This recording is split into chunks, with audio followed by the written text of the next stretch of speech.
One other thought I had, I want to circle back to something you said earlier, and I think this is important. You were talking about, like, if our expectations are, I forget the wording you used, that, difficulty is part of the program. It's not just, I forget the word you used, but it's not just like an exception to the rule. Yeah. You phrased it really well. Yeah. It's a feature, not a bug. A feature, not a bug, and I think Lewis gets to this, and it might be Mere Christianity, where he's talking about the theological virtues. Mm-hmm. And he makes that point with hope, where he says, okay, hope is a virtue, and a virtue is something that you practice. Yes. So it's not just something that is, it is given to you, but you have to exercise it. But it's not just something that is there. It's not like you're a Christian, so you have hope, period, end of sentence. It's something that you have to cultivate. Correct. And one of the, I don't know if he uses this example here, if someone else does, but it's, no, I think it's or another guy, but it's like if you took two people and you put them in and you had them working the same factory job, mm-hmm. And you'd watch and one person gets burnt out and the other one doesn't. And he says all the difference in the world is they're making the exact same amount of money, but the second person believes that at the end of the year they're going to receive $1 million bonus. So they're going to be looking at this job and be like, this isn't that bad. I can't believe this is all I have to do, right, and I get $1 million bonus. And the other person is like, this is such terrible work. Da da da da. What's the difference? The difference is a perspective and a hope, right? So that within our Christian life, mm-hmm. if we approach the difficult situations as exceptions, they're going to overrun us. Yeah. But one, if we think that it's part of the program and we expect it, and we understand that the reward that is built into this is the kingdom of heaven, mm-hmm. not just given to us, but to those that we are, running this race with, then that should put it in such a perspective where you can strive towards the martyrs type of mentality, where you're saying like, okay, my life is going to be taken from me. That's okay. What a small price for what Christ has given to me, right? Yeah. So it's just, hope is something that needs to be cultivated, and I think that plays in here. No, all of the virtues are something that needs to be practiced. The military, so the special operators in the military are, and I had just interviewed a guy who was a former Green Beret, who's now a Lutheran pastor in Michigan. Okay. And, it's like one of my questions are like, what are the things that you learned as a Green Beret that kind of actually carry over? And he said something that obviously makes sense. But, we're only good shots because we put thousands of rounds down the range every day.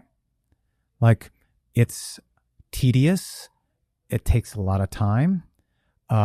And we are constantly practicing the fundamental things over and over and over again. So that's like lots of push-ups, like all those various things that make the special teams the special teams. And so often, like, we forget that. Like, what are the mundane, everyday little tasks that we have to practice all the time to ensure that we're in kind of like peak operating performance? Mm-hmm. And I think that's the kind of practice you have to have, like not only for that end goal, but when you have to do a tedious task, what do? You make a game of it. Like you try to beat your time or what you did yesterday. You compete against yourself. You do a whole host of things that you engage your mind in the expectation that if I keep doing these things, I am going to get better. So like even in the midst of those difficult things or those mundane tasks, you can, I don't want to say have fun, but you can create a game or a competition that shows growth, mm-hmm. that you can see in real time. So it's not just for the end. Like we do have that expectation of that good at the end of time when Jesus comes back. But we have stuff now. And sometimes we overlook those good things now because we think then, well, I have that anyway. Mm-hmm. So why should I work on these things? Mm-hmm. And so we end up pitting the word of God here against the word of God there. Yeah. And so what I'd like people and what I want to do myself is, what are the things that I need to continually be working on so that I'm a special operator in the pastoral ministry, Hmm. right? That I just do the mundane, normal things that has to be there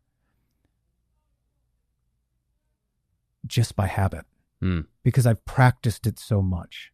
And some of that is when you're in the midst of difficulty, rehearsing the fact that God is doing something for you even now. Mm-hmm. Like he's promoting you. He's making you better. He's getting rid of this weakness of yours. He's mortifying this part of your flesh or your sinful nature. He's active in it, and be expecting that he's going to do it, and it's going to be painful, but it's going to be good. And it's recognizing that there is a good here in time. And it gives you the ability to make sense of all of the situations that you're in. Yeah. You know, Dr. Joel Bierman he does a course on kind of virtue and ethics for Lutheran Institute of Theology. And one of the things he said really resonated with me. And he kind of gave the example. He's like a mother rocking her kid back to sleep at 2 a.m, a little baby. Like God is working in that situation. He's using you to provide now for this baby that, of course, needs us in the situation, but he's also forming you.